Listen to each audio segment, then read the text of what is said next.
അല്ല നിന്റെ കല്യാണത്തിന് നിന്റെ വണ്ണം കുറയ്ക്കാൻ വേണമെങ്കിൽ ഒരു യാഥാസ്ഥികതയുണ്ട്. എന്റെ വണ്ണം കുറയ്ക്കാൻ വേണ്ടി എന്ത് ഔചിത്യബോധമുള്ള നീ ഒന്നും പറഞ്ഞില്ല, എനിക്ക് മനസ്സിലാവുള്ള. താനല്ലേ പറഞ്ഞു ന്യൂ ഇയർ ആകുമ്പോ തൊലിക്കാൻ കറക്കാൻ വറക്കാന്നൊക്കെ.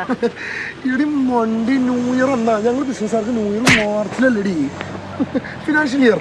എന്റെ പൊന്നേട്ടാ, സ്വന്തം പെങ്ങളുടെ കല്യാണത്തിന് ഒരു കോട്ടയൊക്കെ ഇട്ട് കുറച്ച് ബോഡിയൊക്കെ ഫിറ്റ് ആയിട്ട് മണ്ഡപത്തിൽ നിൽക്കുന്ന ആൾ എന്തൊരു ഭംഗിയാ. ആർട്ടിഫിഷ്യൽ ആയിട്ടൊരു മാറ്റം, അതും ജിമ്മിൽ പോയിട്ട് അത് വല്ലോണം നീ പറഞ്ഞിട്ടുണ്ടല്ലോ, ഒരൊറ്റ കേറ്റാക്കിട്ടുണ്ടല്ലോ, നടക്കില്ല. ഒന്ന് പോയിട്ട് നീ എന്റെ മമ്മി പോലും പണ്ടില്ല എന്റെ അടുത്ത് വണ്ണം കുറയ്ക്കാനായിട്ട്. നിങ്ങളത് മണ്ടനാണോ? കേരളത്തിൽ ഏതെങ്കിലും അമ്മമാർ സ്വന്തം മക്കളടുത്ത് പറയും വണ്ണം കുറയ്ക്കും ഭക്ഷണം കുറയ്ക്കുന്നൊക്കെ. അതാണെങ്കിൽ അവരാണെങ്കിൽ നിങ്ങളൊരു വാവയായിട്ട് കാണും. ഇത്രയും വലിയ വാവനെ ഞാൻ എന്റെ കരിയറിൽ കണ്ടിട്ടില്ല. നിങ്ങളിപ്പോ വീട്ടിൽ കയറണമെന്നില്ല, പെര പൊളിക്കണം. അതാണ് നിങ്ങളൊന്ന് മനസ്സിലാക്കുക. നിന്റെ പെടലിക്കിട്ട് തന്നോണ്ടല്ല. Once a time you talk to my mummy, I pull your tongue. നിന്റെ വേഷം കേട്ടാ. എടി കഴിഞ്ഞ ആഴ്ച കുഴിമന്തി കട കയറി പീയൊന്നും കണ്ടില്ലല്ലോ, അടിച്ച് കയറ്റുണ്ടായിരുന്നില്ല. അപ്പൊ ചേട്ടന് വണ്ണൊന്നും കുറയ്ക്കട്ടേന്ന് പറഞ്ഞ് കുറച്ചല്ലല്ലോ കുത്തി കയറ്റിയത്. അതിനൊന്നും കുഴപ്പമില്ലല്ലേ. ഇടി നിനക്കൊക്കെ എന്ത് സുഖമാണ്.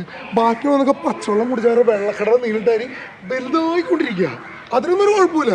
അവളുടെ വേഷം കെട്ട്. ഞാൻ വണ്ണം കുറയ്ക്കാൻ പ്ലാനില്ല. നീ വേണി വേറെ ഇതിൽ കിട്ടേ.